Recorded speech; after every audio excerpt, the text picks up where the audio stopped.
Right, okay, welcome back, peasants. How are we doing? Right, it is the part 2 of the, obviously, the fucking fish pie situation. Now, we've got updates, okay? I had to go into a very urgent Zoom meeting at the shitter office at work. And we've had a very important discussion, okay? And it's got a lot to do, obviously it's got everything to do with Double Agent 121, Second Company Officer, Mr. Ronaldsworth. Right, so, there we go. Now, he is stranded on the beaches of Calais, okay? Now, paramotor's gone. Deaths of migrants, saved both French and UK taxpayers shitloads of money. So this is a situation. Now, we've got two choices. Now, he's going to be leaving, well, he's actually going to be leaving very soon on the beaches of Calais. He's going night time. Now, he's going in a dinghy. Now, he is going in a dinghy. Okay, we've agreed this. I said, you know, can we not fly him over? Can he get a P&O ferry, whatever? But no, we've gone dinghy bound.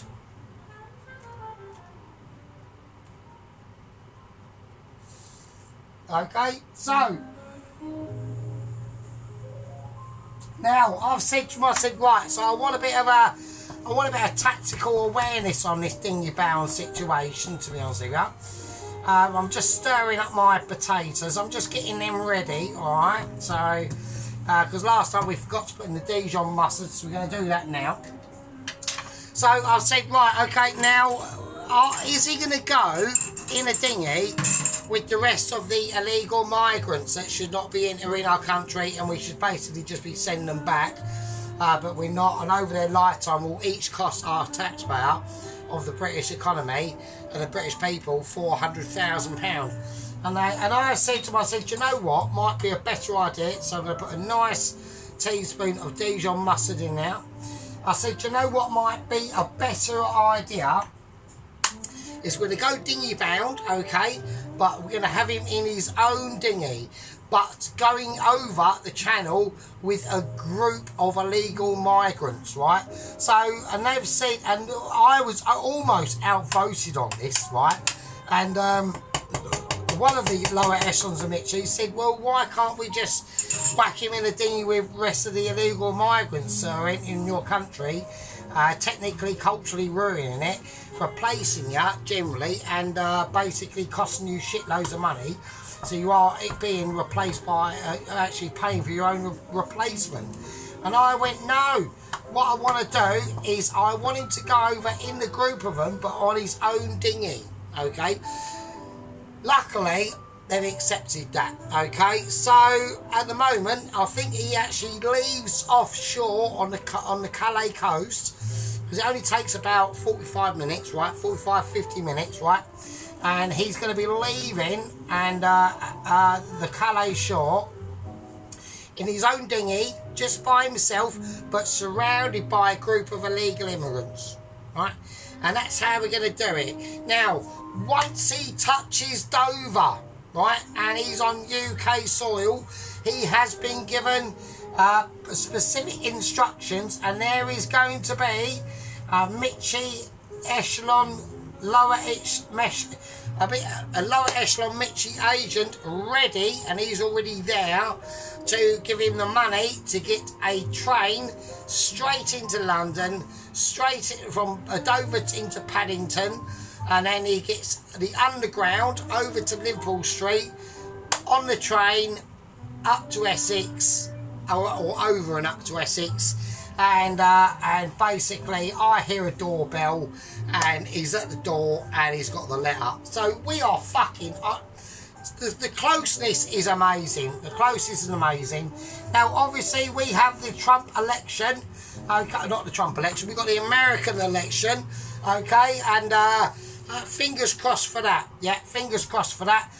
We're hoping that Mr. T gets in, and we are going to be saving the day and saving the fucking planet. Right, okay, so I've got that that mash nicely worked in now. So I'm going to turn that off the heat. I'm going to turn that off. Right, now, this is what we're going to do. I'm going to get out a platform of joy and irresponsibility. Alright. I'm going to take the cream mixture, okay? Okie dokie. This is how we're going to do it, right? So, what we're going to do is we're going to get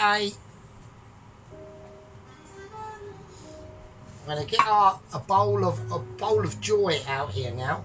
Right, so the first thing I want to do, right? No, I'm not doing that, am I? I've fucked it up. Hang on a minute.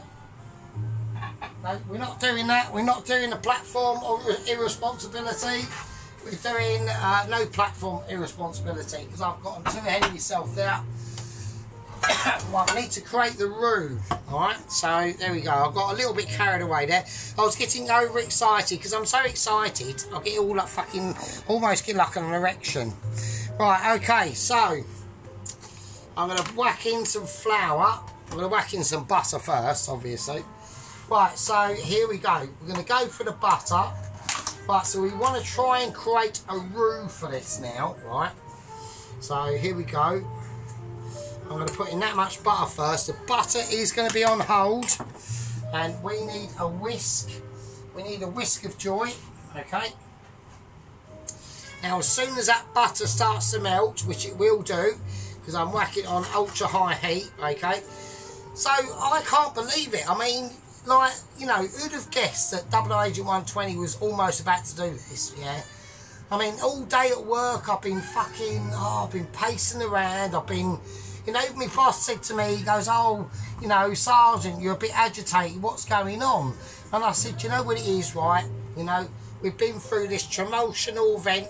Me and my gang members, my fucking squad members, we're waiting for this Michelin star letter, and it's basically like moments away, you know. And I was like, almost trembling. Yeah, that's the excitement I've got for it. Yeah, and we are literally, we're a dinghy ride away, I can't believe it. I'm really fucking, I'm almost emotionally fucking sacrificed, to be honest with you, and there we go. Right, now, once that butter has completely melted, so I'm trying to melt it fucking pronto.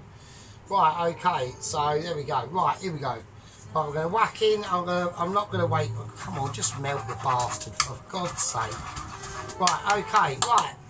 I'm going to whack in some flour, and we're going to try and create a roux. Not try to, but we will be creating a roux. Right, okay.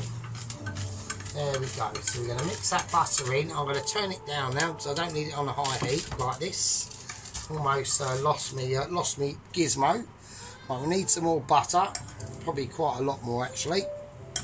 Right, okay. Right, so we're going to whisk this round. We're going to use a whisk so we don't scratch the bottom of that pan. Right. So we need to get it all in now. So we're creating a lovely, lovely roux, and that's going to help thicken up the sauce. All right. Right, if the whisk would just stay there, right, we need a little bit more flour. Right, okie dokie, there we go. Right, so, now when we do a roux, we can tell, right, when it's done, as we're whacking it round, right, we can almost get like a sense of it, yeah, because we're going to be able to start smelling, right, a lot of nutty flavours, right. So that's going to be a product of my, not your imagination, and it's almost like, you can imagine like lemon curd, yeah? We're looking like, almost like for a lemon curd consistency, right? And that's what we're going for. And I'm going to give that a smell. Oh yeah, it's actually smelling nutty now. So that's the roux basically made, alright? So that's it. Only takes a few seconds. Doesn't take any like moments of Mitchies or anything like. Obviously a Mitchie has done it, like, or potential, you know, that's myself. Right, now we're going to whack in the cream and milk.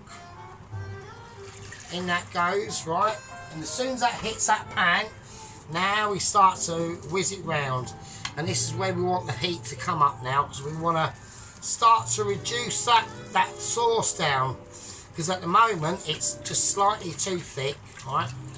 So now we could, with this, right, add just cornstarch, okay, and go, oh yeah, fuck it, we're cheating, right? But we're not going to do that because it's just going to add flavour, right? Okie dokie, here we go, right up. I'm going to whack it on a full whack up, right? I'm going to whack in a little bit of raw flour because I don't think that's quite enough actually. Oh shit, I've got it everywhere. Well, I'm not going to touch Christine because she'll have a moment, obviously.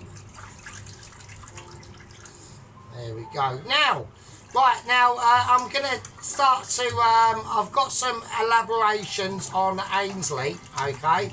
Now, he has been caught, yeah, he has been caught, well, not caught, but he's basically been seen at a farmer's market, yeah, in Newmarket, actually, buying some peppers and courgettes. Now, apparently, what had gone on, right, was there was some sort of fracas, okay, and some sort of irresponsibility on Mr. Ainsley that was going on, and the person who was selling Ainsley the courgettes and peppers was not happy with his attitude, okay, and basically he just basically let it slip, yeah, and by amazing chance, because I actually got this email from the Low Echelon Mitchies earlier today, yeah, and I've actually notified the Langdon Asylum Centre where Ramsey's held, and I've actually emailed Alvin personally, yeah, and Alvin with his paraplegic self obviously answered the email. He's got a big, like, long telescopic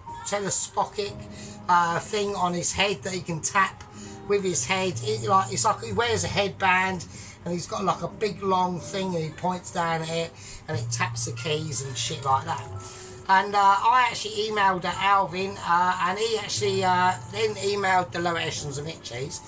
They got a security crew out and contacted the local constabulary, right?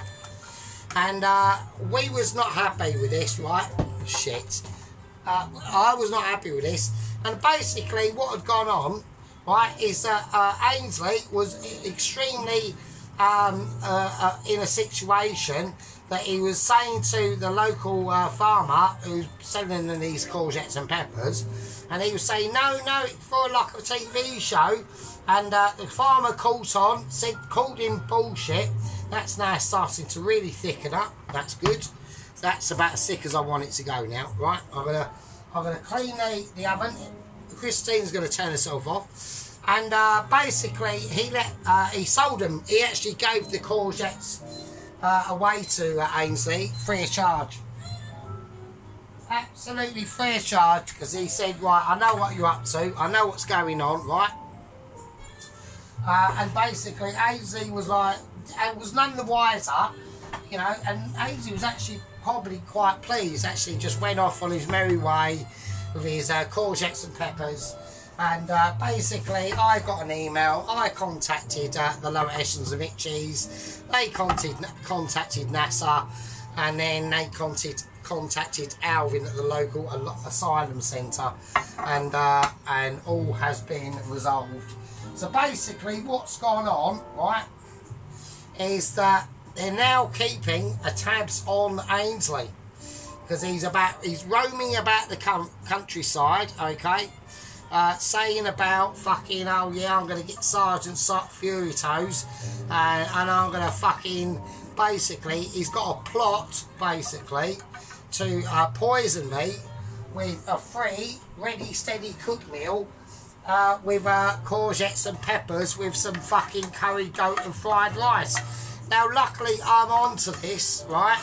He does not know that I'm onto this, and you now know that I'm onto it, and but he doesn't. So we are one step ahead, as per usual, of Mr. Ainsley and his mad antics. Alright, so that's going to go in now. Right, now looking on at the sauce. Right, so we got a nice sauce, right? It's nice and thick, as you can see. Yeah. Got a nice thick consistency with loads of flavour in that sauce, yeah? Right, now what we want to do because we need to start adding the ingredients. Alright, so when I was actually very concerned, I just think he's like a bit weird. I don't know why he's got some like massive like thing against us, yeah? Okay, alright, I'm probably, hang on, we've got a bit of droppage going on there. Lucky I've checked that, sorry about that, people. Oh, there we go. Right, I mean, you know, lucky I've checked it, you know. I know that I've captured his mate, Ramsey, who's now still in his asylum centre cell. And apparently Todd has got a very good way of subduing Ramsey, because Ramsey is now literally gone completely mental. He's now smeared his cell in fucking poo.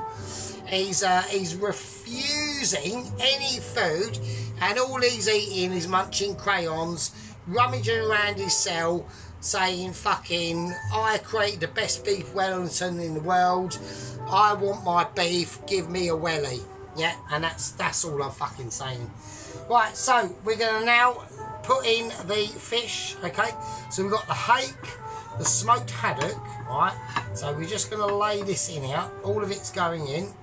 And I can I'm hoping I can fit all these ingredients in, because it's quite a lot.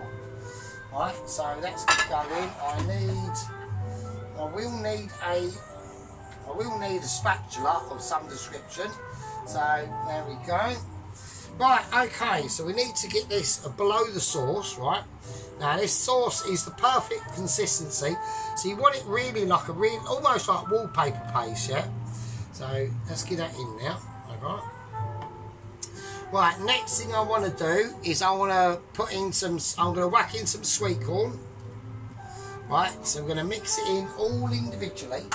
And when we do this, right, just be careful. All you want to do, because we want to be able to get it all in there and into the corners. Right, so we want it spread.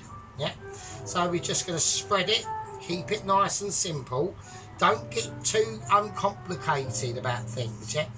When you're dealing with this sort of situation, yeah, we need to really start concentrating, yeah. I'm trying to, you know, this is basically almost like a meal. Actually, oh, there's that mystery fucking nutmeg. We're going to get rid of that. Right, there we go. So that's where the nutmeg disappeared. So we want to get it all in the corners, get it all spread out, right? Keep it all untechnical. At the moment, this is untechnical. Right, now we're going to whack in the peas, right, because I want a bit of greenery in there, yeah, and this is really important, because with the vibrancy of that in peas, they're going to be able to spread out and be able to succulent and give a nice consistency of pure Michelin ability, yeah, and that's what it's all about. It's about having that ability, having that depth of knowledge, and being able to be consistent about knowing what you're going on about. And at the end of the day, yeah, I know I'm talking to my squad members who are extremely clever, and then we got our gang members who are just as clever but not quite, right? But we are talking to toast watchers, not the toast watcher, but toast watchers themselves, yeah. So there we go. Right, so now what we need to do, right? As we've moved all that about, we do not need to season this, right? I would not recommend seasoning it, otherwise we're going to make it too salty. We've already seasoned the potato, right? Don't forget, the fish has been seasoned and everything, right? Right, now, the next thing we're going to do, before we put in the prawns, right, is going to be the crab meat. So I've gone for white crab meat, and the reason why I've gone for white crab meat is if we use the brown crab meat, it's got a chance, right? And before we whack it in, we want to break it up. Like, break it up just gently in your hands, right? And if we use the brown crab meat, we've got a chance of discoloration of that sauce. And I don't want that, right? I just want the pure crab meat, right? And they want it, and the white crab meat is going to give it flavour. It's going to give it textural fucking amazement, right? But it's also, what it's not going to do is discolour the actual sauce. So we're just going to gently poke it in, yeah? You know, as if you was poking like your missus on a Sunday night, giving her a nice soft one, and probably it's not like the previous, like Friday, we just got back from the pub and you just gave her a proper hardcore slamming for about 5 minutes. She had one and then you loved it. Right, okay. So that's going to give that crab meat, right, is now taking it up there, right? That is probably going to be the secret, yeah, to everything, right? Now we're talking about the prawns, yeah? Now this is really important. So if you notice how much this has come up by now, the prawns, now we've let them like defrost. Do not just pour it in because you're going to get the water from the prawns going in there. And we do not want that. You see that? See how much water's in that bowl, yeah? We don't want that in there. That's not a good, so don't just chuck it in. You know, just be careful. Now, prod these in as well, get them moved about. You know, we're talking about displacements, yeah? Almost like what's happening to the people in my country, like the English people. We're being displaced from our own country, really. There we go. So we're going to move that about in now. And we're just going to now texturally lay it around, alright? Okay. Right, okie dokie. Now for the final part, right? For the final part, we've got some boiled eggs. Now these, I don't know how these are done. They might be mega boiled, or they might be just soft boiled and we got a yolk in them. So what I'm going to do is I'm going to cut into them and I'm going to see. Right, okay, they're fine. Right, so I'm just going to quarter them and I'm just going to lay them in. There we go. That one as well. So I've just done 2, right? Now if you want to do more than 2, you're perfectly welcome to, alright? So I've just done 2 and I've just quartered them. And there we are. Right. And I'm just going to leave them in there. Okay, now what I want to do now, this is probably the last stage now before we top that mash and it goes in the oven. Right, now we're looking at a gracing of cheese, right? So I need a plate of obscurity. So I just want to go for a plastic plate here. I want to take a block of the cheddar. So we've got cheese in that mash, but we've also are now going to have cheese. I want to grate it. Now don't forget, this is extra mature cheddar cheese. So this is why I said do not salt that salt. Don't salt it, right? Otherwise you'll just make it far too salty, right? Because the salt there's going to be salt content in this cheese as well. This is the difference, yeah?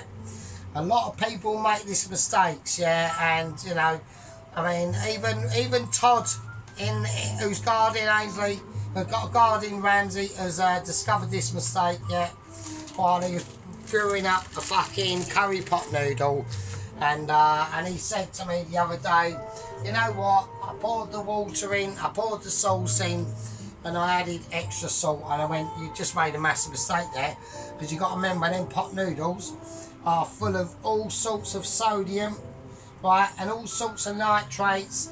And he said, yeah, do you know what, Sergeant, I should have listened to you. And I said, yeah, but you didn't, did you? I said, and all you had to do was watch one of my videos, and you didn't do it because you was too busy stuffing your face with a chocolate eclair and a fucking curry pot noodle and fucking laying out a fucking really greasy fart. You know what I mean? It just goes to show you the ignorance, yeah? The ignorance of people sometimes. It really is. It's just amazing. Right, so now what we're going to do, I'm just going to mix that cheese around. And I just want to lay it over. And this is going to go, and once we've done this, yeah, this now goes in the fridge. We're not even going to look at the mash. It's not even going anywhere near this just yet, yeah? That mash is nicely softened. It's had a touch of Dijon mustard in it. Don't put too much. Right, we are talking about a fish pie. This is delicate flavours we're talking about here now. Right? Now, you can season this with a little bit of pepper, which I might do. I'm actually probably, as I've said it, I'm probably going to do that, probably. So, There we go. So we're going to take a little bit of white pepper. Very high height, very gentle, very gentle, very gentle. Nothing amazing, absolutely nothing, right? Now, I'm going to leave that, and that's going to go in the fridge. And there's a reason why for that. Because if we used to put that mash on there now, right, the mash would just fold into it. It would just sink into it. So we want to get this, all this stuff in here firmed up. So that's now going to go in the fridge. So there we go, alright. So there's a nice little look at it, right? It's got a lovely, almost like a jelly consistency, yeah? That's what you're looking for. So that goes in the fridge. Right. Now the mash, that can sit there, and that's fine. I haven't got a problem with that, right? Right, the cheese, all the cheeses, they go back in the fridge now, and they've got to be re-hardened up, right? Okie dokie. Because when we finally cheese it up with the final cheese layer, yeah, that is where the ability of the fish cake comes into its own fucking focus, right? Right, okie dokie. Now, I love you all, yeah. You've all been like loyal fucking peasants to me, yeah. Even fucking Second Commander Ron, and even the Toast Watcher, even Private Chris, the delivery driver, and even the Little Warrior, right.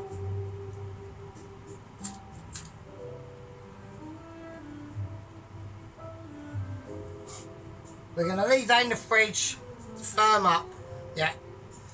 And then after, in part 3, we'll take it out of the fridge, we'll layer the mash over it, and then it'll go in the oven on a very high heat. The oven's already on. I've already got the oven on, and it'll go on about 200 upper mid shelf, yeah, for about 15-20 minutes, and then we'll take it out, and then I'll show you what to do next. Right, you absolute fucking shitbags. I'm going to call that a part 2, and I'll see all you lovely fuckers in part fucking 3. And with that, I'll fucking leave it fucking with ya. Fucking hell.